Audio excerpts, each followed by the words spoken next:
Continuando aqui, a gente vai fazer agora o exercício 3, que é sobre média de elementos de um vetor.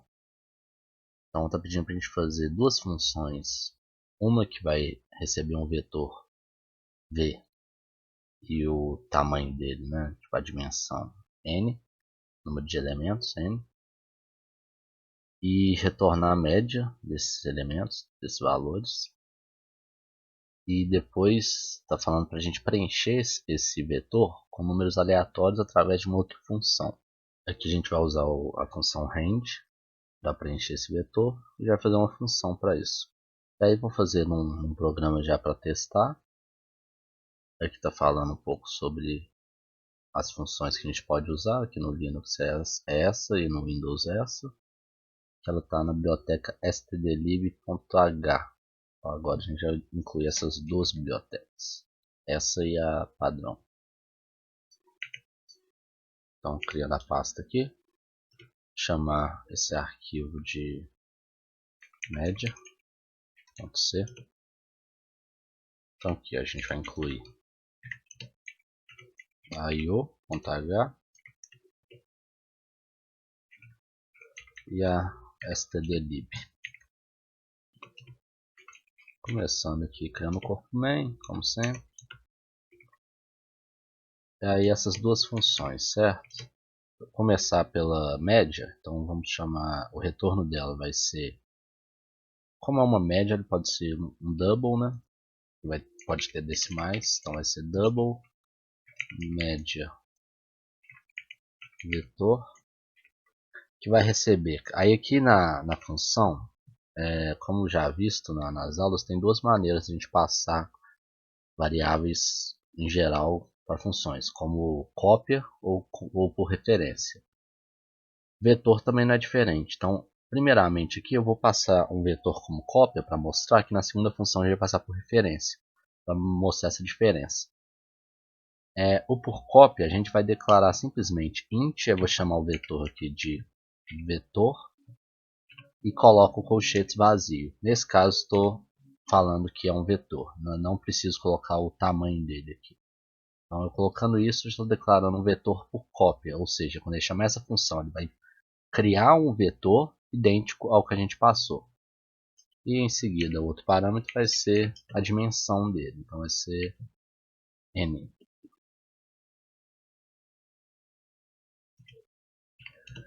E aí aqui dentro dessa função a gente vai percorrer, então criando um for aqui, dos elementos de 0 até n-1.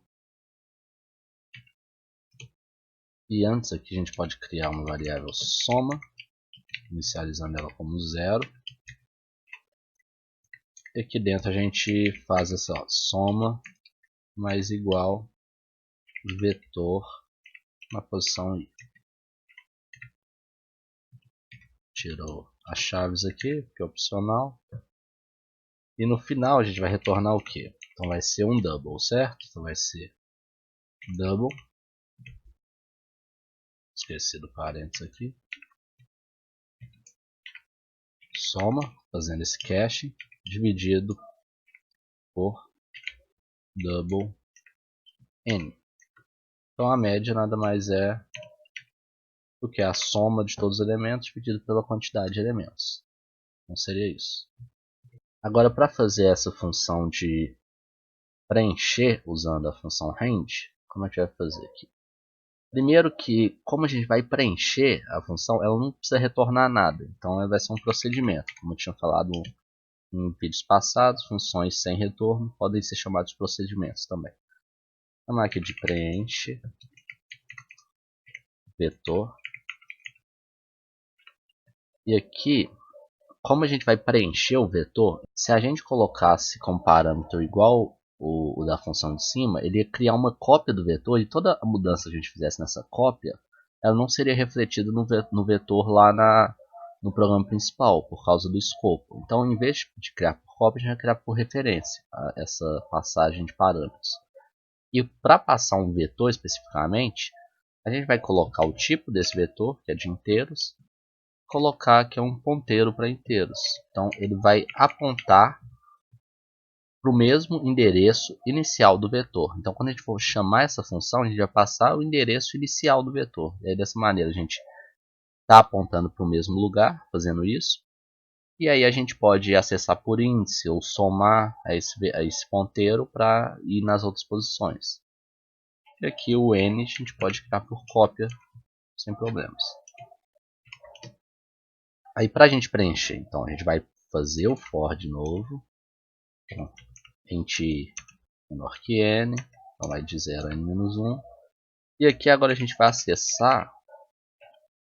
Então, ó, quando eu estou falando que isso aqui é um ponteiro, é um vetor, eu poderia acessar, então assim, vetor guarda um endereço, certo?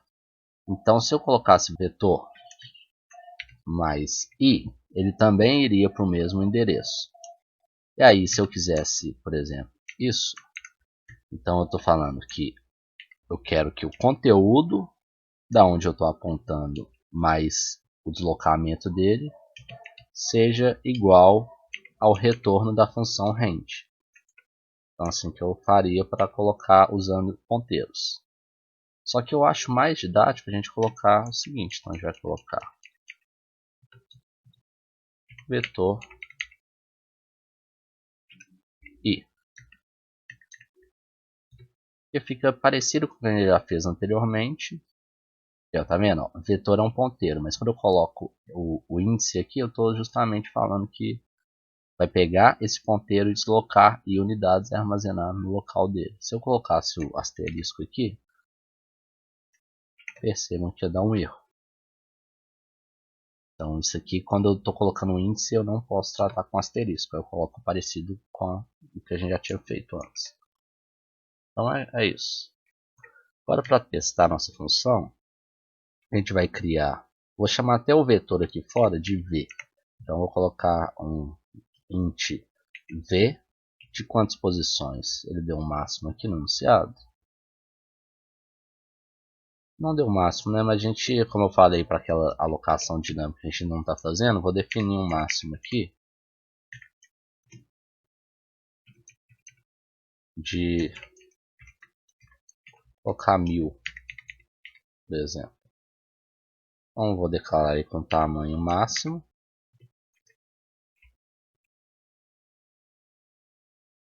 Vou chamar aqui uma variável média, double, e uma variável da dimensão que eu vou chamar de n, do tamanho do vetor. Poderia colocar o mesmo nome, poderia colocar nome diferente. Nesse caso não tem importância porque esses n's aqui estão sendo passados como cópia, então vai gerar outro vetor. Eu poderia colocar esse nome diferente do nome desse vetor que está aqui, não tem problema, porque aqui ele está criando essa variável que é algum ponteiro para esse aqui, então poderia ter o mesmo nome por causa do escopo. É só detalhes mesmo. Então aqui a gente vai fazer o seguinte, então a mensagem barra n aqui, digite o tamanho do vetor até 1000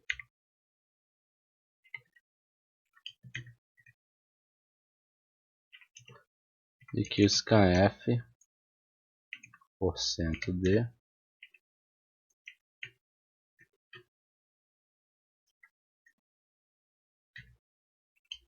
endereço de n.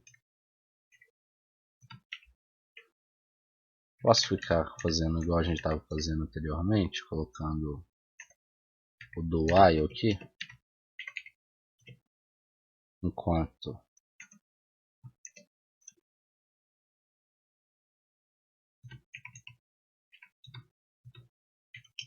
n maior que 1000, é o tamanho máximo.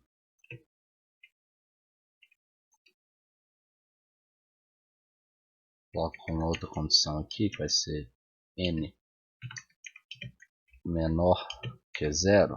Então, se ele for menor do que 0 ou maior do que 1000, pode até copiar essa condição aqui. Então, se isso for verdade,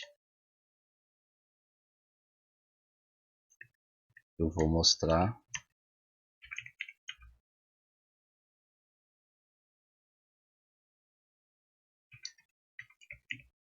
tamanho inválido.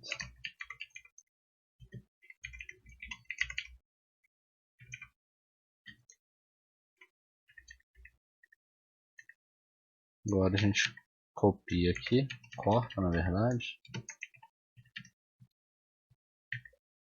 Então seria isso aqui. Se isso for verdade, a gente coloca o tamanho inválido e pede para digitar de novo. Se isso for falso, a gente sai do while e tem um valor válido aqui de n. Aí a gente chama o nosso preenche vetor, passando como parâmetro o nome do nosso vetor, que no caso é v. Então eu passo simplesmente isso, v, que é o endereço para a primeira posição. Lembrando isso, vai ser o endereço para a primeira posição do vetor. E aqui eu passo n. Como é um procedimento que não retorna nada, não precisa atribuir isso a nada. Agora, no caso da outra função, que é o média, ele vai ter um retorno double, que é justamente a média. Então, estou chamando média é igual a média vetor, passando como parâmetro de novo o vetor v e n. Só que quando ele chega nessa linha, o vetor já está preenchido. Então, ele simplesmente calcula a média. Então, salva aqui e a gente executa. Limpando a saída aqui. A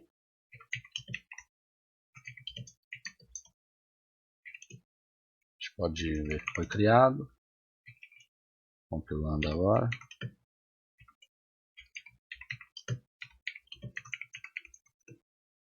Um erro.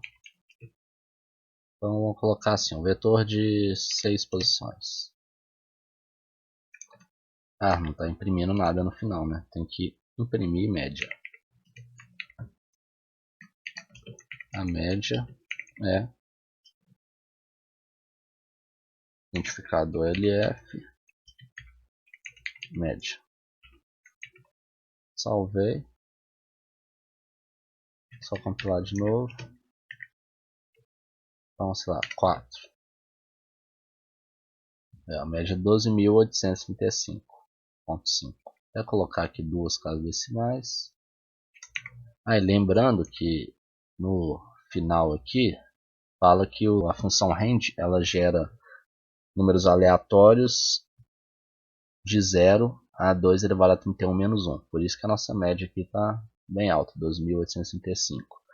E uma curiosidade é que se a gente digitar o mesmo tamanho, ele vai dar a mesma média. Então pode ser meio estranho, números aleatórios, mas a média está sendo a mesma. É porque, na verdade, é impossível ser efetivamente aleatório usando um computador. Ele vai ser determinístico, né? E para a gente gerar uma aleatoriedade, pelo menos para a gente pode mudar a semente, digamos, o ponto de partida da função range. Que aí, se a gente colocar, por exemplo, a partir de uma coisa que sempre varia, como o tempo do nosso computador, a quantidade de segundos desde quando o computador foi fabricado até agora, isso vai ser sempre mudando. Aí a gente consegue ter sementes diferentes todo momento e aí conseguir realmente essa aleatoriedade mudar a cada execução. E também, como isso depende do computador, pode ser que se vocês fizerem o mesmo código que o meu, a média seja diferente. Mas se ela está sendo constante aqui, provavelmente vocês fizeram de maneira correta. Para a gente verificar também, poderia colocar uns printfs para ver os valores que estão sendo guardados nas variáveis, que vocês podem ir brincando com isso também. Agora a gente vai para o exercício 4, para fechar aqui, que é intercalação de vetores. Então está pedindo para a gente ler dois vetores do teclado x e y, de 10 elementos cada um, intercalar os elementos desses dois vetores, formando assim um terceiro vetor z de 20 elementos. Aí está falando que nas posições ímpares de R, não, que é de z, estejam os elementos de x e nas posições pares os elementos de y. Exemplo que ele deu aqui com com vetores de tamanho 5, já fiz com de 10, mas beleza. Que é o 35284, 17652, viraria 3157268542. E é para a gente imprimir esse vetor, que é o intercalado. Criando aqui agora a pasta. Então, exercício 4, chamar de interc.c. Salvando aqui que eu mudei o enunciado. Vamos lá. Então a gente, como padrão,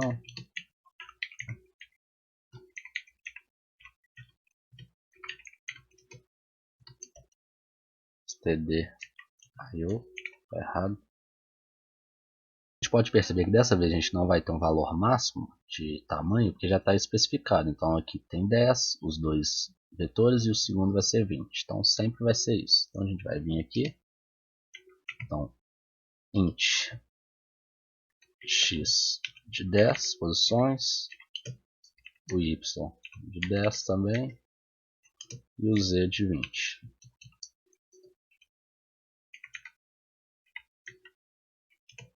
Para fazer a leitura tem várias maneiras, eu vou começar assim. Então a gente imprime a mensagem, digite os 10 valores de x com espaços entre eles. Então vou colocar o exemplo aqui de novo. Então seria exemplo 1, 2, 3, 10. Aí vou fazer um for. Então de 0 até menor do que 10, então vai ser de 0 a 9. A gente vai fazer o que? Scanf %d, e aqui a gente armazena no endereço de x na posição y.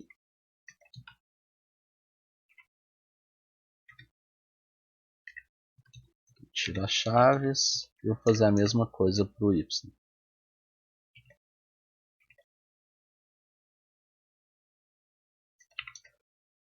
Então aqui vai mudar para y. Então agora a gente deu os dois. O que seria o z? Então vamos fazer um for de 0 até 20, porque o tamanho dele é 20.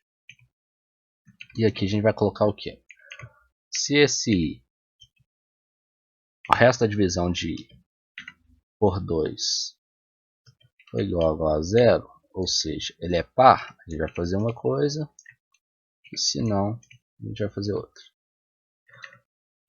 E aí eu vou precisar de duas variáveis aqui que eu não estava lembrando, que é o int contador de x inicialmente valendo 0, e aqui o contador de y valendo 0.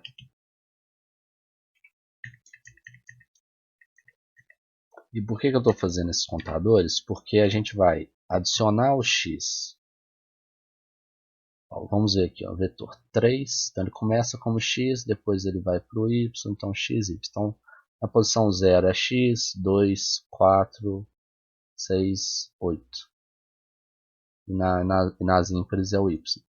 Então aqui vai ser z de i, que a gente está percorrendo as posições do z usando o i, vai ser igual a x de cont x, que é a variável que eu tinha criado. E aí a partir do momento que eu adicionei um valor de x aqui, eu somo essa cont x, então eu incremento ela.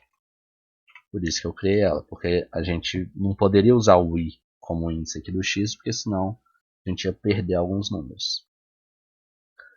Eu faço isso parecido, só que para o y agora. Então aqui é y, aqui é y, e aqui é y. Então as posições ímpares vai ser número de y. E agora a gente faz um outro for só para imprimir o número z. Então de 0 até 19, percorrendo as 20 posições. E aqui a gente, não precisa nem de mensagem antes, acho que eu vou colocar assim. Printf z. E aqui eu coloco o índice que vai ser é igual, então vai ser aqui e no outro vai ser z de i. E a gente usa um /n aqui no final. Acho que também no início, vamos ver, digitou os 10, deu Enter, editou os 10, deu Enter. Não, acho que não precisa de um barra N aqui antes não. Vamos ver. A gente pode testar.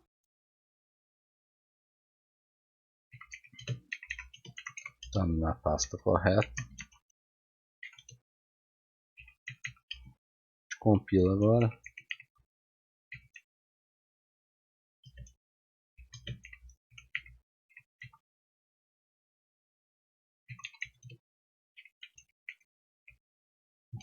Então, para editar os 10 valores, vamos assim, 1, 2, 3, 4, 5, 6, 7, 8, 9, 10.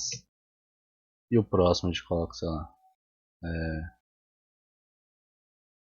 Vamos continuar mesmo. 11, 12, 13, 14, 15, 16, 17, 18, 19, 20. Então vamos ver, intercalado. 1, 11, 2, 12, 3, 13, 4, 14 e assim vai até 10, 20. Então intercalou corretamente. Agora no exercício 5 é para a gente fazer um programa para ler um vetor x de n elementos e gerar um outro vetor com esses n elementos em ordem inversa. Então, dá um exemplo aqui para o n igual a 5, então 3, 5, 2, 8, 4, e é para a gente gerar um vetor y invertido, né? 4, 8, 2, 5, 3. O valor de n é lido pelo teclado.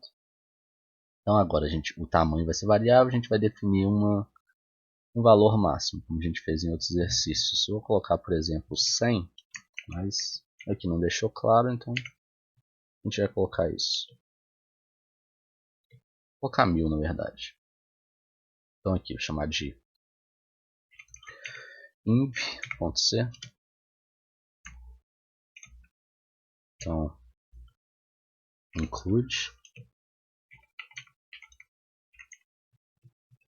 Vou definir aqui de uma vez. Define max. Vou colocar 1000.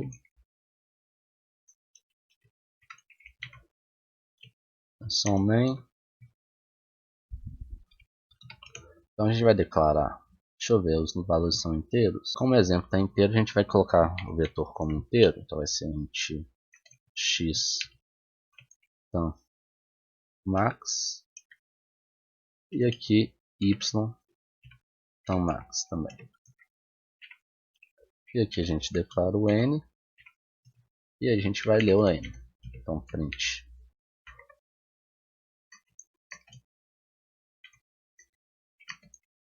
Digite o tamanho do vetor até 1000. Eu vou até pegar igual do exercício passado, que acho que está no exercício 3 de média, isso mesmo. A gente vai fazer isso aqui. Aí poupa nosso tempo. É a mesma coisa. Digite o tamanho de vetor até 1000. A gente deu o vetor e verifica se ele é menor que 0 maior que 1000 e aí a gente imprime a mensagem. Então aqui deu esse tamanho. Agora a gente pode fazer uma mensagem aqui fora, assim. Digite os %d elementos do vetor com entre espaço. Exemplo 1, 2, 3.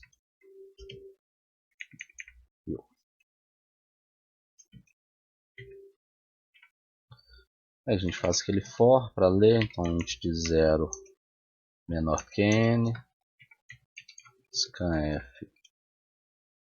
a gente coloca agora identificador d armazenado no endereço x de, então vai fazer isso n vezes, leu todos os números. Agora o truque que a gente vai usar para inverter, pode parecer um pouco difícil de ter chegado isso a princípio, mas como a gente usa isso mais para frente, muitas vezes vocês vão acabar acostumando, que é o que? A gente vai fazer um outro laço, também de I até N, só que aqui a gente vai fazer o seguinte, então o Y a gente quer inverter ele, então começando o Y de I, então a gente vai percorrer todas as posições de I, a gente quer o último elemento de X, então como que a gente vai fazer isso? A gente vai pegar o vetor X e a posição que a gente vai querer vai ser N menos 1, que é a última posição, menos I. Porque percebam, se a gente está querendo o primeiro elemento de Y, que é o último de X, quanto que vai valer o I? Vai ser 0. Então vai ser justamente N menos 1. Porque aqui ele está preenchendo de 0 a N menos 1. Se a gente quer a penúltima, que vai ser na casa, vai ser com índice igual a 1, vai ser N menos 1 menos 1. E aí isso vai ir acontecendo até chegar na última posição que o I pode assumir, que é o N-1, que aí essa subtração de N-1 menos isso aqui tudo vai ser N-1, vai dar 0. E aí a gente conseguiu inverter. Agora vai fazer um último laço só para imprimir todos os números de Y. Então, gente, aqui, então, printf Y na posição I vai ser igual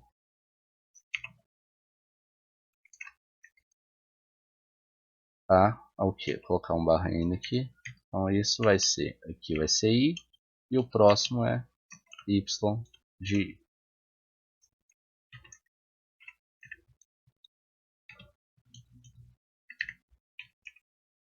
A gente pode agora testar. Salvei. A gente limpa aqui. E compilamos agora.